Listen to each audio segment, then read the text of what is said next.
Can you tell I'm in denial? You can't stay at the top forever.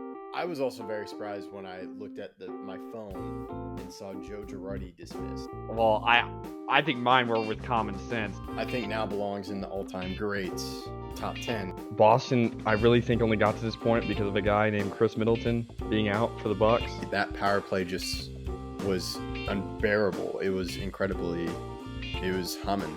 Man, am I happy. I knew that this was going to happen. I knew he was going to come back. When I think of New York Yankees now, it's Judge. Probably people in the past when Jeter was coming up. I would be shocked. A little bit hurt. Hey, this is Greg Tepper of Dave Campbell's Texas Football, TexasFootball.com, and Valley Sports Southwest. You are listening to Outsiders Opinions with Kevin and Austin.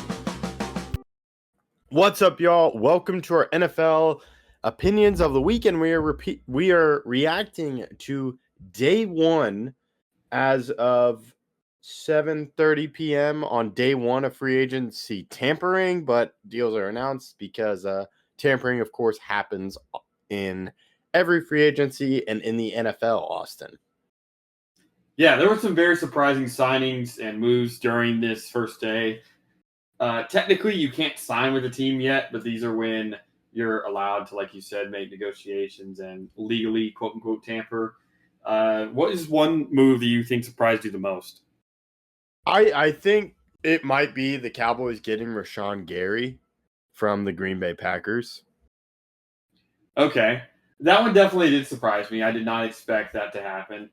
I don't know if it was the most surprising, though. I think I lean a little bit closer to the Mike Evans to the 49ers because I don't think one's up.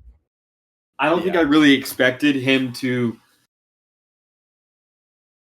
I obviously, in our predictions video, expected him to go to the Patriots. However, I thought it would be a little bit of a longer process. Day one is shocking to me. Yeah, and thinking about that, Gary may be the most. He maybe not be the most shocking. There are a lot of shocking moves, I would say, and I think one for me, maybe most shocking, is Tyler Linderbaum to the Oakland or Las Vegas Raiders. Yeah. The Raiders have made a ton of very good moves that I've been pretty surprised about. And also, I think that the Raiders are really trying to build something special. I mean, I know they have a long way to go. It's obviously not the best team currently constructed. However, I do fully expect Kubiak to help lead this team into the future in a way that'll help the team get better quick. And to add on to that, I think this is a solid foundation for them to build up stuff. Because if you look at the defense, it just kind of seems like an injection of talent, especially when you remove Max Crosby from the situation. But it could also just be they focus on the draft. Of course, they have the number one overall pick, and that's why I see them getting Tyler Linderbaum to help with Mendoza adjust to it. So that's kind of what I see. They're building a foundation to at least bring up the floor and should be competitive. Yeah, and I think their competitiveness will be a little bit harmed by the fact that they are in a very tough division. The Chargers re-signed Khalil Mack. The Chiefs re-signed Travis Kelce. The Broncos still have a very good team, and obviously with a healthy Bo Nix, they're a very good team in the AFC. So I think that adding these guys to the roster is just the first step to becoming a competitive team in this division. Yeah, absolutely. Their division is incredible, and part of that is I'm intrigued with what they do. Of course, Kelce is returning to the Chiefs, but the Chiefs signed Kenneth Walker to a large deal. I think it was at least $15 million a year. I think it was 15, like on the dot. Let me check. Yeah, that's what I know people were talking about.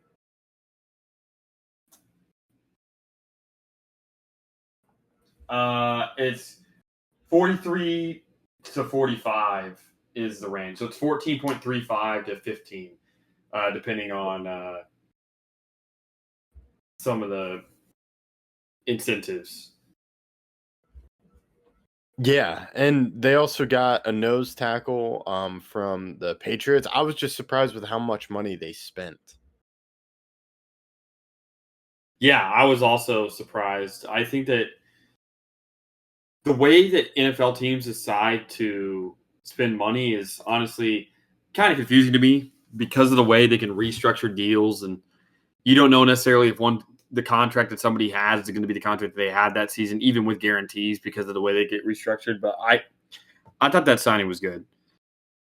Yeah, no, I think it was good too. It was just like, how do they have this money? Another thing for me could be Dolphins signing Malik Willis. So it's the decision. I wasn't sure if they were going to release Tua, but the decision to release Tua and then go after a guy like Malik Willis. Yeah, I had, if you remember, we did a Kyler video as Miami is one of those options. I thought that they were going to release Tua. I thought that was inevitable. I didn't know if it was going to be Kyler. Obviously, they decided to go with Malik Willis, who I think, I mean, as a Packers fan, he's very, very good and deserves to be a starter in this league. But I'm not necessarily shocked by the move. I think that it's a solid move that should keep the Dolphins. I mean, they have a good defense. As long as they can get some weapons and a good O-line, I don't expect them to be bad next year. Yeah, I'm interested because I think they're kind of building their own kind of idea of what they want this roster to be, and I am surprised that they went with Malik Willis and gave him that much time. Where I thought Kyler would be an interesting option because it'd be a 1-year deal and it'd be relatively cheap compared to the Malik Willis deal. Yeah, but So Malik Willis has really grown as a player, and I think he's really proven himself in competitive environments. I am interested to see how it works because Willis was really an intriguing prospect and kind of showed glimpses last year, but I'm curious to see what the Dolphins do with him. Well, he And also kind showed of- glimpses the year before. I mean, he's played a couple seasons now with the Packers and filled in for Jordan Love when he was injured, and he's played very well in all of his starts, in my opinion, except for when he hurt his shoulder.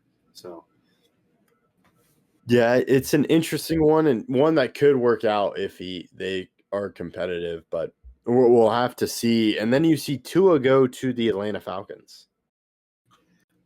yeah, I don't know how that's going to work. I'm not going to sit here and act like that's a great signing or a bad one.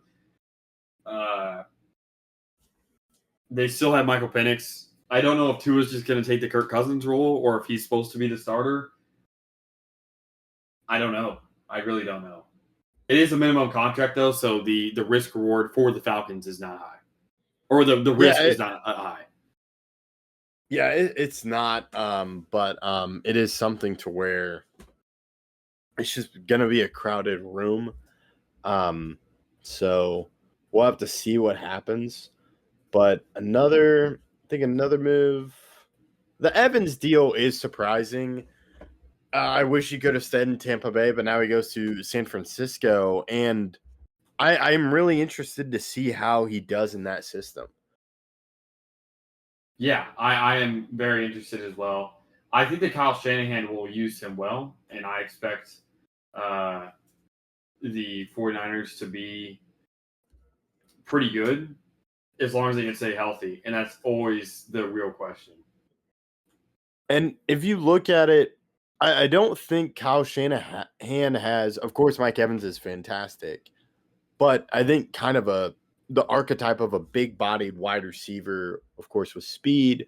I don't know how tall Brandon Ayuk was, but you haven't seen that in San Francisco. But when I think about Kyle Shanahan, you can relate to that offense with Atlanta and Julio Jones. I think that could be the vision. The difference is Julio Jones was in the prime of his career, right? So I think that's really the big difference between those. Yeah, and it's what will his role be? You have Pearsall. Ayuk, I think, is pretty much done. I think they're going to trade him, right? I think they may release him. Okay, wow. Because he just signed a deal, or am I wrong? He was wanting a deal. He signed a deal, but I don't necessarily know if they want to keep him around at all.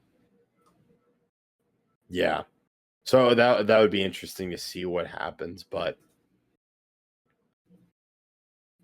Yeah, it's really surprising what they do, and they may draft another wide receiver, so we'll have to see. But it was surprising because I didn't expect that to be on the radar for Mike Evans. Yeah. I thought him leaving was definitely a possibility, but him leaving this early, like I said, is surprising to me.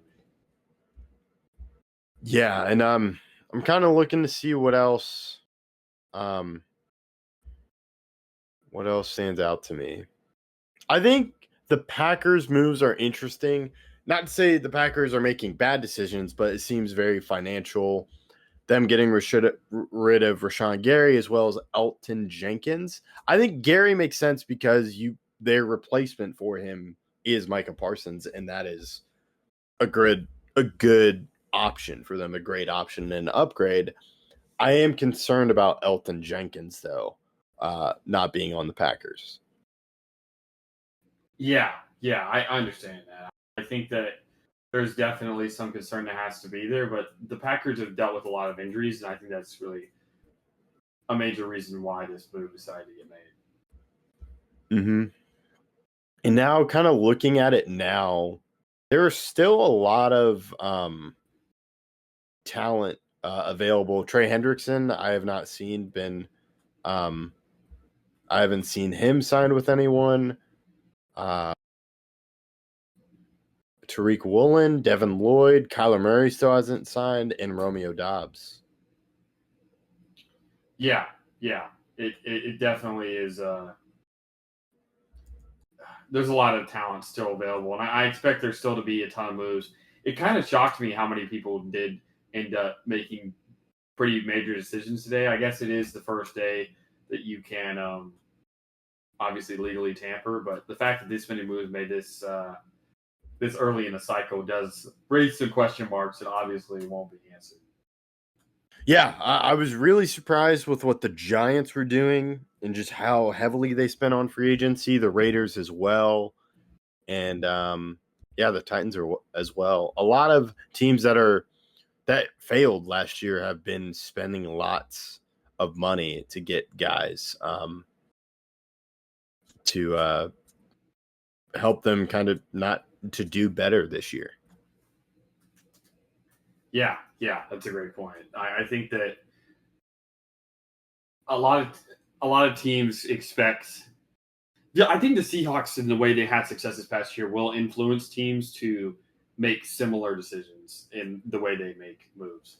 For example, maybe trusting a Kyler or a Tua or someone that did not succeed somewhere else to be able still to fulfill their potential in a different organization.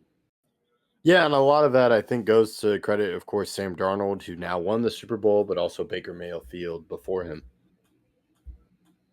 Yeah, that's true. So, yeah, I can't think of what will happen next because this was a surprising day one, and we will keep you updated. Any final thoughts, Austin, as before we end this episode? No, not really. I just expect.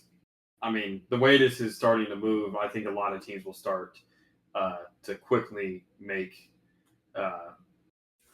decisions because people don't want the rest of the talent pool to dry up too quickly. Yeah, that's a great point, and we will keep you updated throughout that. We appreciate you listening to Outsiders Opinions.